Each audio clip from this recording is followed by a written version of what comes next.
কীর্ণাহার ১ নম্বর গ্রাম পঞ্চায়েতে সারপ্রাইজ ভিজিটে এলেন বীরভূম জেলা পরিষদের সভাধিপতি কাজল শেখ। বুধবার বিকেলে তিনি আচমকাই কীর্ণাহার ১ নম্বর গ্রাম পঞ্চায়েতে সমস্ত কিছু কাজ খতিয়ে দেখতে ভিজিটে আসেন বলে জানা যায়। স্থানীয় গ্রাম পঞ্চায়েত সূত্রে জানা গিয়েছে, পঞ্চায়েত অফিসের সমস্ত কিছু কাজ কতটা এগিয়েছে ও ঠিকঠাক চলছে কিনা এবং কোনো সমস্যা রয়েছে নাকি মূলত তা খতিয়ে দেখতেই এই পরিদর্শন।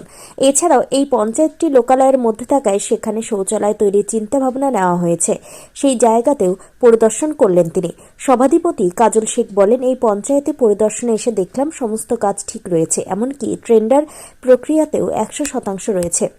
আবাস যোজনার কাজও শেষ পর্যায়ে। এছাড়াও এই পঞ্চায়েতটি লোকালয় ও বাসস্ট্যান্ড সংলগ্ন স্থানে হওয়ায় সেখানে শৌচালয় নির্মাণের জন্য চিন্তা ভাবনা নেওয়া হয়েছে। এখানে যে কোঅপারেটিভ সোসাইটি আছে তাদের সাথে আলোচনা করে দ্রুত সিদ্ধান্ত নিয়ে এখানে শৌচালয় তৈরি করা হবে। তিনি আরও বলেন, আমরা কখনো বলিনি ১০০% কাজ হয়েছে, হতে পারে কোনো বুথে কিছু কাজ অবশিষ্ট রয়ে গেছে, এর জন্য আমরা পাড়া আমাদের সমাধান প্রকল্পের মধ্য দিয়ে কাজ শুরু হয়েছে, এরপরেও যদি কোথাও কিছু বাকি থাকে তাহলে সেগুলি দ্রুত হয়ে যাবে। কীর্ণাহার থেকে Anukul Garai report, crime press, Bengal news. এই পরিদর্শন দেখুন, এই পথ দিয়ে যাচ্ছিলাম, তো যাওয়ার পথে এই গ্রাম পঞ্চায়েতে সারপ্রাইজ ভিজিট বলতে পারেন। এখন আমাদের মাননীয় মুখ্যমন্ত্রী মাননীয় মমতা বন্দ্যোপাধ্যায় একাধিক প্রকল্প চালু করেছেন। যেমন প্রত্যেকটি বুথে ১০ লক্ষ টাকা করে দিয়েছেন আবাস। তো সেই প্রকল্পের কাজ কতখানি এগিয়েছে, 15 ফিনান্সের কাজ কতখানি এগিয়েছে, 5th ফিনান্সের কাজ কতখানি এগিয়েছে, কারণ মাত্র কয়েকদিনের মধ্যে ইলেকশন ডিক্লেয়ার হয়ে যাবে। স্বভাবতই পঞ্চায়েত পরিকাঠামোর যে উন্নয়নের যে কাজ, যে ধারা, সেটা কিন্তু কিছুদিনের জন্য হলেও থমকে যাবে। স্বভাবতই প্রত্যেকটি বিষয়ে টেন্ডার হয়েছে কিনা, টেন্ডার প্রক্রিয়া পদ্ধতি অগ্রগতি হয়েছে, সেসব বিষয়গুলো খোঁজখবর নিচ্ছিলাম। তো যেটুকু দেখলাম, এই পঞ্চায়েতে সব দিক দিয়েই ভালো আছে। টেন্ডার প্রক্রিয়া ১০০% আছে। আবাস প্রক্রিয়ার যে কাজ, আবাস যোজনার যে কাজ প্রায় কমপ্লিটের দিকে। তাছাড়াও এখানে একটা টয়লেট নির্মাণের জন্য চিন্তাভাবনা করেছেন ওনারা। যেহেতু বাস স্ট্যান্ডে যেসব লোকজন আছে তাদের টয়লেটের কোনো ব্যবস্থা নেই, তো এটাকে আমাদের এখানে যে কোঅপারেটিভ সোসাইটি আছে তাদের সঙ্গে আলোচনা করে এটা সিদ্ধান্ত অল্প দিনের মধ্যে নিয়ে নেব, টয়লেট এখানে তৈরি হবে। বাকি যেসব বিষয়গুলো আছে আলোচনা হলো। পঞ্চায়েত খুব ভালো জায়গাতে আছে। পঞ্চায়েতে যারা আধিকারিক আছেন, আমার সেক্রেটারি সাহেব থেকে শুরু করে এমএস সাহেব থেকে শুরু করে সমস্ত আধিকারিকরা এবং গ্রাম পঞ্চায়েত প্রধান সাহেব যিনি আছেন, সকলে নিয়মিতভাবে সংঘবদ্ধভাবে আলাপ আলোচনা সাপেক্ষে এই গ্রাম পঞ্চায়েতকে এগিয়ে নিয়ে যাচ্ছে এবং আগামী দিনে এই গ্রাম পঞ্চায়েত ভালো জায়গায় যাবে। মুখ্যমন্ত্রী তো বারবার বলেছে যে উন্নয়নের দিকে নজর দিতে সেই নির্দেশেই কি এই পরিদর্শন? অবশ্যই মাননীয় মুখ্যমন্ত্রী মাননীয় মমতা বন্দ্যোপাধ্যায় আমাকে বীরভূম জেলার ১৬৭টা গ্রাম পঞ্চায়েতের উন্নয়নের স্বার্থে সদা সর্বদা আমাকে নিয়োজিত থাকার কথা বলেছেন। স্বভাবতই সেই উদ্দেশ্যেই ১৬৭টা গ্রাম পঞ্চায়েতের গতিবিধি সবসময়কে লক্ষ্য রাখতে হয়। সেই হিসাবে রানু বিধানসভার প্রত্যেকটি গ্রাম পঞ্চায়েত আমি চেষ্টা করি ভিজিট করার।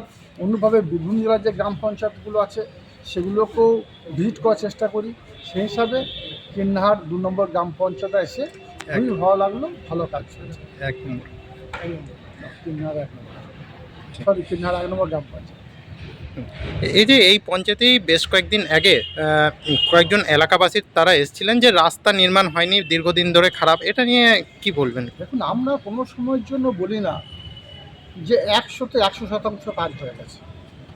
আপনি যদি ২০১১ প্রাক্কালের কথা চিন্তা করেন, ২০১১ থেকে এখনকার ২০২৫ সারা বাংলার আমূল পরিবর্তন হয়েছে। ২০১১ প্রাক্কালে একটা গ্রামকে একটা গ্রাম, একটা পাড়াতে একটা পাড়া যখন আমরা গিয়েছি, না বাইসাইকেল চলেছে, না জুতো চলেছে, আমাদের এক হাঁটু কাদা, পায়ের প্যান্ট খুলে হেঁটে যেতে হতো। কিন্তু এখন একটা গ্রামকে একটা গ্রাম, একটা পাড়াতে একটা পাড়া, আমরা 4 চাকা গাড়ি, মোটরসাইকেল, বাইসাইকেল, জুতো পরে চলে যাচ্ছি। সর্বতই বাংলার অভাবনীয় পরিবর্তন করেছেন বাংলাজননী বাংলা মা মাননীয় মুখ্যমন্ত্রী মাননীয় মমতা বন্দ্যোপাধ্যায়। এবার আমরা কোনো সময়ের জন্য বলিনি যে ১০০% কাজ হয়ে গেছে। হতে পারে কোনো বুথে, কোনো পাড়ায় কিছু কাজ অবশিষ্ট রয়ে গেছে, যার জন্য আমাদের পাড়া আমাদের সমাধান প্রকল্প তিনি নিয়ে এসছেন। প্রত্যেকটি বুথে বুথে 10 লক্ষ টাকা করে তিনি দিয়েছেন। তার কারণ একটাই, যে বুথে আমি বাস করি সেই বুথের একটা ছোট রাস্তা থাকতে পারে, সেই বুথে হয়তো আমার বাড়ির ছেলেমেয়েরা পড়াশোনা করে সন্ধ্যে 7-8টার সময় বাড়ি ফিরছে, লাইটের অভাব থাকতে পারে, আমাদের ছেলেমেয়ে যে স্কুলে পড়ে সেই স্কুলে ছাদটা ফুটে জল পড়তে পারে, বা একটা টয়লেটের প্রয়োজন হতে পারে যেখানে পঞ্চায়েত বা 1 লক্ষ টাকা প্রয়োজন। সবগুলো কিন্তু গ্রাম পঞ্চায়েত আধিকারিক বা পঞ্চায়েত সমিতি বা জেলা পরিষদের পক্ষে জানা সম্ভব নয়। তাই মাননীয় মুখ্যমন্ত্রী মাননীয় মমতা বন্দ্যোপাধ্যায় প্রত্যেকটি বুথে 10 লক্ষ টাকা করে দিয়েছেন। সেই 10 লক্ষ টাকা করে সেই বুথের লোকেরা নিজেরা এসে নিজেদের মতো করে সাজিয়েছেন। এরপরেও যদি কোথাও বাকি থাকে, থাকতেই পারে। আমরা বলছি 100-র মধ্যে হয়তো 99%, 98%, কোথাও 95% কাজ হয়েছে, 2-1% তো বাকি আছে, থাকতে পারে, আগামী দিনে হয়ে যাবে। যারা অভিযোগ করছে তাদেরকে বলুন, যদি গ্রাম পঞ্চায়েতের সাধ্যমতো হয় গ্রাম পঞ্চায়েত করবে, পঞ্চায়েত সমিতি সাধ্যমতো হলে পঞ্চায়েত সমিতি করবে, নাহলে জেলা পরিষদ সভাধিপতি হিসাবে আমার দরজাটা সবসময় যে খোলা থাকে, ওদেরকে লিখিত আবেদন করতে পারুন, আমি দেখে দেবো।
Maya